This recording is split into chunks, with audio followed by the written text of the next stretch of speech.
Kisah pemuka Quraisy mendengar bacaan Nabi Muhammad SAW. Kisah ini ditulis oleh Rusman Hasiregar, Rabu 24 Agustus 2022 pukul 23.32 waktu Indonesia Barat. Dikisahkan dalam Sirah Nabawiyah karya Ibnu Hisham, pemuka-pemuka Quraisy seperti Abu Sufyan, Abu Jalal, Al-Ahnas keluar pada satu malam untuk mendengarkan bacaan Nabi Muhammad SAW yang sedang sholat malam di rumahnya. Mereka bertiga mengambil tempat duduk masing-masing untuk mendengarkan bacaan Rasulullah SAW. Setiap orang dari mereka tidak mengetahui tempat duduk temannya. Mereka tidak tidur guna mendengarkan bacaan beliau. Ketika fajar menyingsing, mereka pun bubar dan bertemu di salah satu jalan. Mereka saling menghujat yang lain. Sebagian dari mereka berkata kepada yang lain, "Jangan ulangi perbuatan kalian ini, sebab jika kalian dilihat sebagian orang-orang yang tidak waras di antara kalian, pasti kalian meninggalkan sesuatu pada dirinya." Setelah itu mereka berpisah. Malam berikutnya mereka bertiga kembali ke tempat duduk mereka semula untuk mendengarkan bacaan Rasulullah.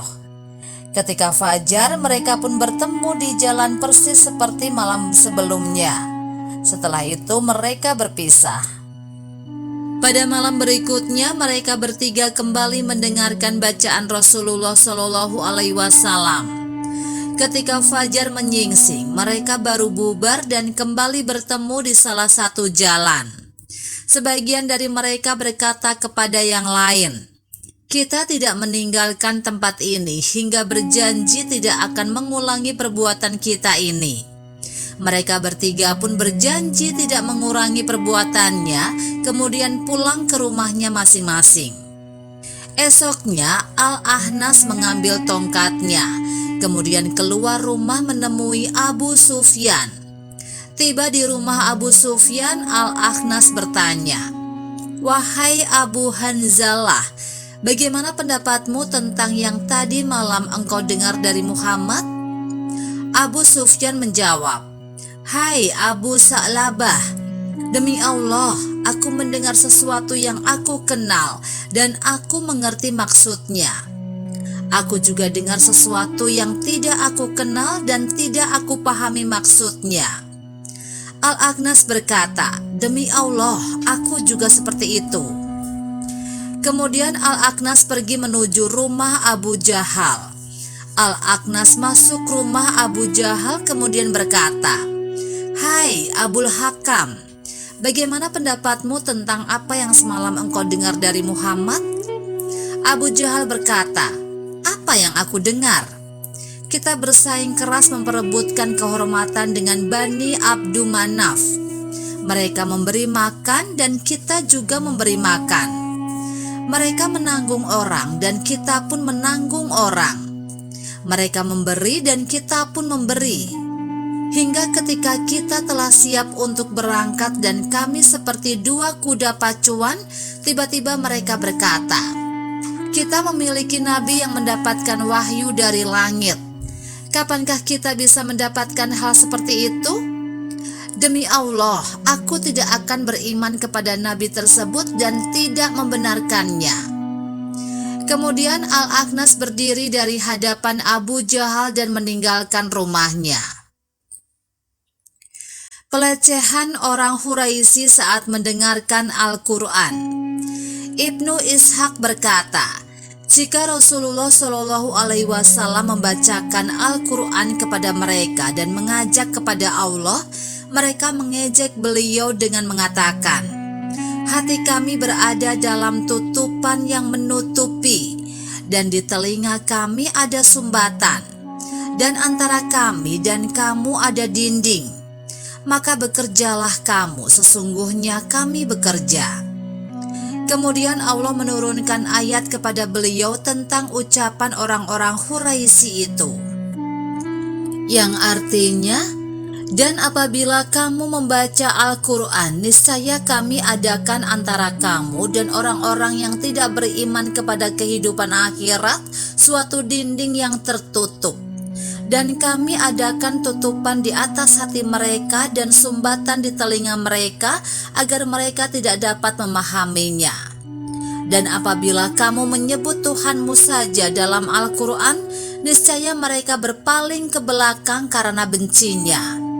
Quran Surat Al-Isra ayat 45 hingga 46. Pada ayat berikutnya Allah berfirman kepada Nabi, "Lihatlah bagaimana mereka membuat perumpamaan-perumpamaan terhadapmu Muhammad, karena itu mereka menjadi sesat dan tidak dapat lagi menemukan jalan yang benar."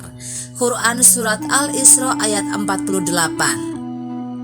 Perumpamaan yang dimaksud seperti mengatakan Nabi gila, penyair, kena sihir, dan sebagainya.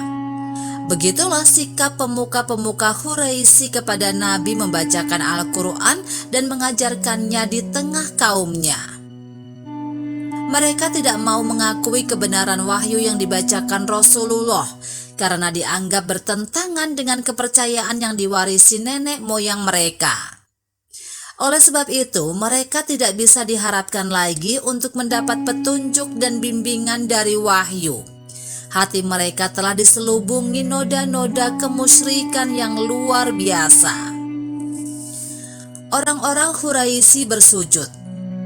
Dikisahkan ketika fase dakwah terang-terangan di Mekah, Rasulullah Shallallahu Alaihi Wasallam membaca Al-Quran akhir surat An-Najm. Semua hati yang mendengarnya seakan terbang melayang. Maka bersujudlah kepada Allah dan sembahlah Dia. Quran Surat An-Najm ayat 62. Kemudian beliau bersujud. Melihat pemandangan itu, orang-orang kafir Quraisy tidak dapat menahan dirinya untuk tidak bersujud. Mereka semua sujud bersama Rasulullah Shallallahu Alaihi Wasallam. Begitulah mukjizat Al-Quran telah meluluh lantahkan kerasnya hati para kafir Quraisy. Mereka semua tak sanggup menahannya, bahkan jatuh bersujud kepada Allah Azza wa Jalla. Mereka seakan linglung dan tak tahu harus berbuat apa. Keagungan kalamullah telah mengendalikan hati mereka.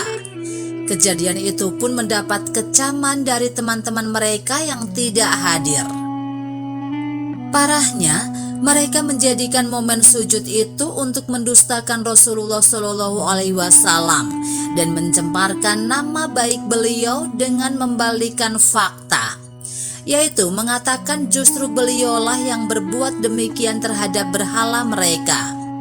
Tuduhan semacam itu tidak mengherankan lantaran sumbernya berasal dari orang kerjanya selama ini suka mengarang dusta serta menghembuskan isu. Demikian kerasnya sikap orang-orang kafir Quraisy kepada Rasulullah Shallallahu Alaihi Wasallam. Ibnu Abbas pernah ditanya, apa yang dikehendaki Allah kepada mereka? Beliau menjawab, kematian.